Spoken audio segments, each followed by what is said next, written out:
তো বন্ধুরা আজকে কিন্তু এই ভিডিওতে সঙ্গীতা বাসফর কিন্তু একটা স্টেটমেন্ট রেখেছে, সেই স্টেটমেন্টের ব্যাপারে কথা বলবো। তার পাশাপাশি ইন্ডিয়ান ফুটসাল টিমের ব্যাপারে কথা বলবো, তার পাশাপাশি ওড়িশা এফসি এবং সুপার কাপকে নিয়ে আপডেট রয়েছে, এবং মোটামুটি তারপরে তোমার ইস্ট বেঙ্গলের উইমেন্স টিম নিয়ে আপডেট রয়েছে। তো ভিডিওটা খুবই ইম্পর্টেন্ট হতে চলেছে, তো ভিডিওটা স্কিপ না করে সম্পূর্ণ দেখতে থাকো বন্ধুরা।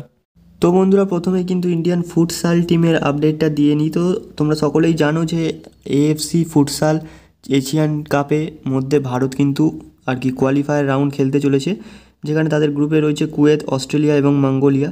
তো এই জায়গা থেকে দাঁড়িয়ে মোটামুটি তার আগে তারা কিন্তু দুটো ফ্রেন্ডলি ম্যাচ খেলবে লেবাননের সঙ্গে 13 এবং 15 সেপ্টেম্বর। তারপরে তাদের প্রথম ম্যাচ রয়েছে 20 সেপ্টেম্বর কুয়েতের সঙ্গে এএফসি কোয়ালিফায়ার্স। তারপরে রয়েছে কিন্তু 22 সেপ্টেম্বর অস্ট্রেলিয়ার বিরুদ্ধে, এবং 24 সেপ্টেম্বর মঙ্গোলিয়ার বিপক্ষে কিন্তু ম্যাচ রয়েছে।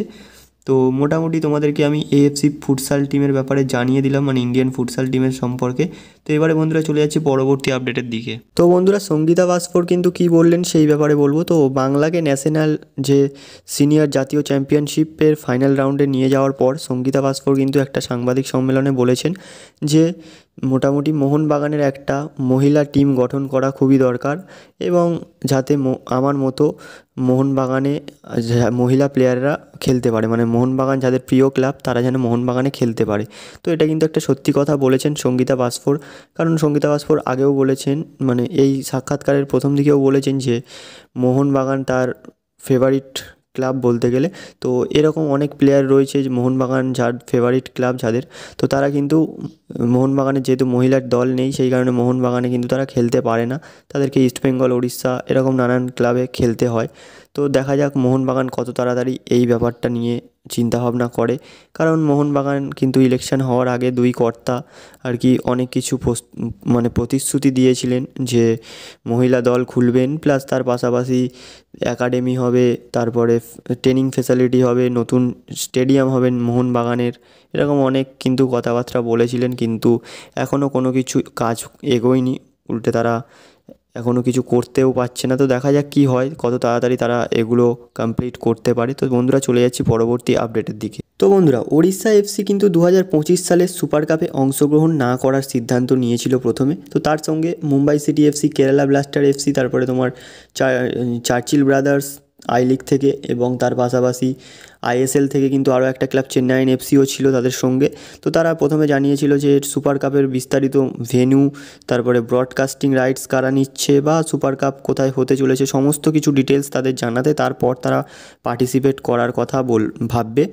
তো এবারে মোটামুটি সমস্ত ক্লাব আফটারঅল এগ্রি করে দেবে খুব তাড়াতাড়ি, কিন্তু ওড়িশা এফসি আর চার্চিল ব্রাদার্স একটু নড়ে বসেছে। চার্চিল ব্রাদার্স কিন্তু বর্তমানে কোনো রিপ্লাই করছে না, এবং উল্টো দিকে ওড়িশা এফসি কিন্তু তারা জানিয়েছে যে মোটামুটি তারা পার্টিসিপেট করতে পারবে না যতক্ষণ না এআইএফএফ যে আইএসএল কবে শুরু হচ্ছে সেই ঘোষণা দেবে, অথবা এবং কিন্তু ক্লাবগুলির যে আর্থিক প্রাপ্যতা সেই সম্পর্কে কিন্তু স্পষ্ট করে কিছু জানাবে, ততক্ষণ সুপার কাপে পার্টিসিপেট করবে না ওড়িশা এফসি। তো যেগুলো যদি এআইএফএফ যত তাড়াতাড়ি করে সেক্ষেত্রে ওড়িশা এফসি ভেবে দেখতে পারে যে কি হতে পারে। তো এই মোটামুটি এই ছিল ওড়িশা এফসিকে নিয়ে আপডেট।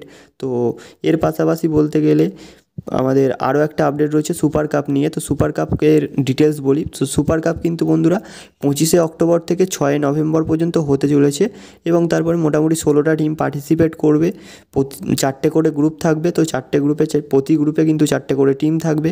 তো মোটামুটি তারপরে নক আউট হবে, মানে ডিরেক্ট হয়তো সেমিফাইনাল হবে, দেন ফাইনাল হবে। তো বন্ধুরা এবারে কিন্তু ইস্ট বেঙ্গলের এএফসি উইমেন্স চ্যাম্পিয়ন্স লিগের যে গ্রুপ স্টেজের আর কি অ্যানাউন্সমেন্ট হয়েছে সেই ব্যাপারে বলবো। তো ইস্ট বেঙ্গলের সঙ্গে গ্রুপে কারা রয়েছে তোমাদের যদি বলি, তো প্রথমত ইরানের বাম কার্টুন এফসি রয়েছে, তারপরে চীনের উহান জিংদা এবং উজবেকিস্তানের এফসি নাসাফ রয়েছে ইস্ট বেঙ্গলের গ্রুপে।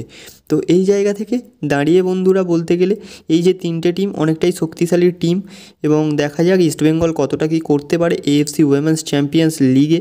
তো এই জায়গা থেকে আমাদের চ্যানেলের তরফ থেকে কিন্তু শুভকামনা থাকবে ইস্টবেঙ্গল উইমেন্স টিমের জন্য। তো নভেম্বরে কিন্তু শুরু হতে চলেছে এই টুর্নামেন্ট, মেবি ইস্টবেঙ্গলের ফার্স্ট ম্যাচ রয়েছে 17 সেপ্টেম্বর।